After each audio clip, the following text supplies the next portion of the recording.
조선의 유교화는 태종대부터 본격적이고 구체적으로 시작한 것이죠. 조선을 유교식으로 싹 바꾸긴 해야겠는데 새롭게 들어온 사상에 맞춰서 사는 게 지금 다 쉬운 일이 아니잖아요. 맞아요. 태종은 유교적 인간이 갖추어야 할 예법이 담긴 가례를 국가 세금을 투입해서 150부를 인쇄해서 여러 관청에 나누어 주라고 어명을 내리죠. 그러니까 이제 매뉴얼을 주겠다는 겁니다. 그래서 당시 양반 사대부라면 꼭 따라야 할 유교식 예법 가이드북 정도로 생각하시면 아마 이해가 쉬우실 거예요. 신하들에게 현재 기준으로는 상상도 할 수 없는 것을 집집마다 지으라고 강조합니다. 바로 이 건물입니다. 가묘, 집 가자의 사당묘, 집안에 두는 사당을 말합니다. 자, 그러니까 가묘는요, 조상의 위패를 모셔놓고 제사를 지내는 공간입니다. 이제 부모님 돌아가시면 부모님의 위패를 모시고. 그렇죠. 그러다 보니까 조선 초부터 조정에선 집에 가면을 마땅히 지어야 합니다. 안 지으면 벌을 줘야 한다고까지 했습니다. 그렇다면 조정은 왜 가묘를 지으라고 강조했을까요? 바로 제사가 중요했기 때문이죠. 아, 효. 그렇죠. 이 가래의 그 제례편에서도요, 이 제사의 예법을 자세히 다루고 있고요. 사당을 필수 건물로 설명할 만큼 정말 제사는요, 유교에서 너무나도 중요한 의식으로 여깁니다. 그러다 보니 사대부의 집에서 이런 가묘를 볼 수 있었던 거죠. 교수님, 유교에서 이렇게까지 좀 제사를 강조한 이유는 뭐였을까요? 옛날 유교 지침서 중에 하나인 효경이라는 책을 보면요. 효를 뭐라고 얘기했냐면 효란 하늘의 불변한 기준이요. 땅의 떳떳함이다. 라고 하면서 효의 기본을 우주 원리로까지 승화시킬 정도였어요. 돌아가신 조상을 공경하는 형식이 바로 제사라고 하는 모습으로 나타난 것이죠. 그리고 또 하나가 있는데요. 당시 조선 사람들이 볼 때 세상의 중심이 어디였겠어요? 중국이죠. 중국 것을 따르는 게 곧 문명화의 길이라고 믿을 수밖에 없는 환경이었던 것이죠. 요즘 말로 바꿔 말하면 조선 버전의 국제화 정책이라고 할 수가 있어요. 그 과정에서. 그래서 나라에서는요, 사대부들이 사당을 짓고 제사를 지내는 등의 그 유교적 예법을 잘 지키고 나아가서 유교사의 모범이 되길 바란 겁니다. 자, 그런데요, 그 과정에서요, 예상치 못한 문제가 생겨요. 조선 초에 사대부들이 말을 잘 안 들어. 왜요? 처음에 사당 짓는 속도도 더디고 제사 지내는 것도 잘 안 따른 거예요. 살던 풍습을 바꾸는 이게 쉬운 일이 아니에요, 이게. 그렇죠.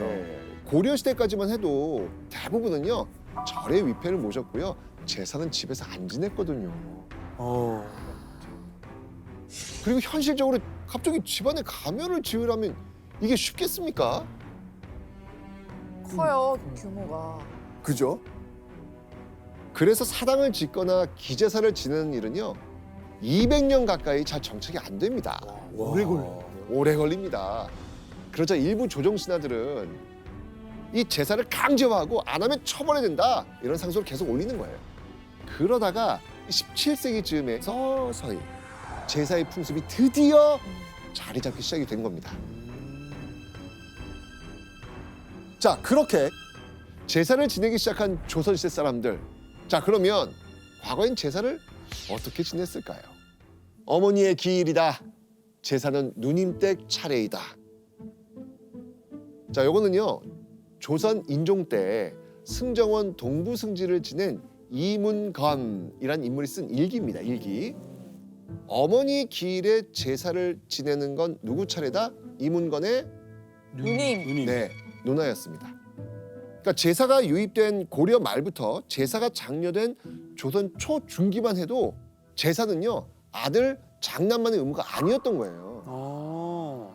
딸과 아들이 이렇게 돌아가면서 친부모의 제사를 지내거나 혹은 외손자가 외가 조상들의 제사를 지내는 경우도 있었습니다. 자, 근데 잘 보세요. 현대 들어서 제사를 지낸다? 그럼 보통 장남집에 가서 지내지 않습니까? 맞아요. 궁금한 거예요. 아니 왜 큰 집에서 제사를 지내겠을까? 언제부터? 그냥 당연히 그렇게 해야 되는 것처럼. 그러니까 마다들에게 고정된 이유는 바로 이 부계와 관련이 있는 건데요. 고려 때까지만 해도 가족 관계에서는 부계만이 중심이 된 사회는 아니었어요. 그 나를 중심으로 보면 아빠 쪽, 엄마 쪽 똑같이 중요하게 여기던 전통이 본래 우리나라의 전통이에요.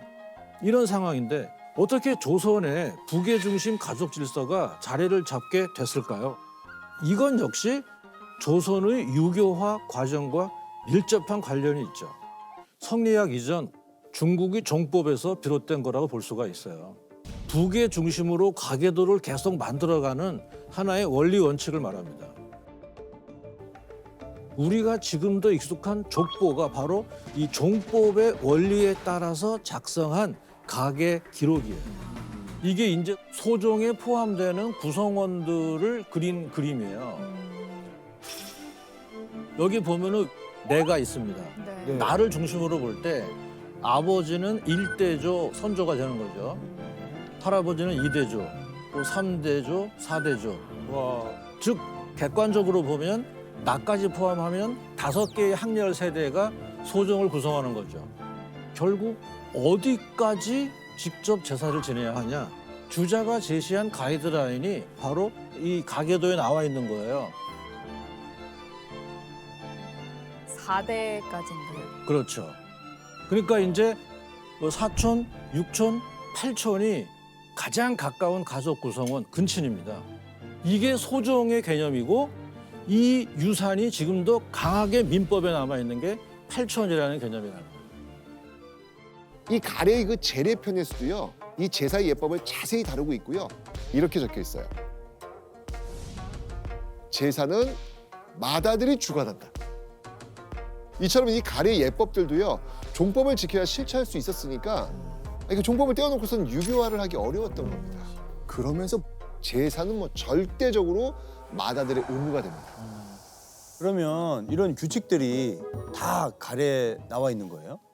그렇죠. 주자의 가래에는 제사를 지내는 예법에 대해서 세세히 적어 놓았어요. 사당 앞에서는 어떤 순서로 도열을 해야 하고 음식을 어떻게 올려야 하고 이런 것들이 아주 세세하게 적혀 있어요. 한번 우리가 조금 더 디테일하게 들어가서 주자 가래에서는 음식을 어떻게 차리라고 했을까? 한번 확인해 보겠습니다. 자, 이게 지금 가래에 나와 있는 그 제사상 차림인데요. 거의 한 20개 정도가 되는 제사상 차림을 가이드라인으로 제시한 거예요. 와, 많다 많아. 아이고. 근데 사실은 이거는 주자가 살던 중국의 강남, 남송 때 그 지역 환경과 경제 상황 이거에 맞춰서 해놓은 것이기 때문에 이것은 강남의 기본 관습 풍토와 깊은 관련이 있어요. 근데 이런 외래 사조가 한반도에 그냥 들어올 때 이대로 하는 게 쉽지는 않죠. 네. 하물며 일반 백성들은 현실적으로 이 20가지를 다 차릴 수가 없는 것이죠. 이처럼 17세기 초까지만 해도 주자 가래의 이 제사상 상차림은 참고 정도이지 각자 문중에 따라서 형편에 맞춰서 제사를 지내곤 했죠. 고민하지 않죠. 그런데 시간이 지나면서 제사가 겉으로 드러난 거를 중요시 여기는 그런 식으로 변질되기 시작했죠. 사실 이것만 봐도 되게 빡빡하다는 생각이 드는데 왜 가면 갈수록 점점 더 형식에 좀 얽매이게 된 걸까요? 왜 그랬냐면 첫째, 사대부들이 이제 가래 규정을 점점 절대적인 것으로 받아들이기 시작했어요. 그러니까 조선 후기가 되면 가래를 어기면 큰일 날 것처럼 돼가지고 내가 좀 한 끼 굶더라도 제사상은 잘 차려야 한다.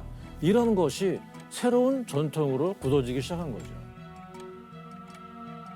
그 굳어진 게 지금까지 이어지고 있는 거죠. 아, 그래요. 그 여파가 지금도 남아 있는 거고요. 네.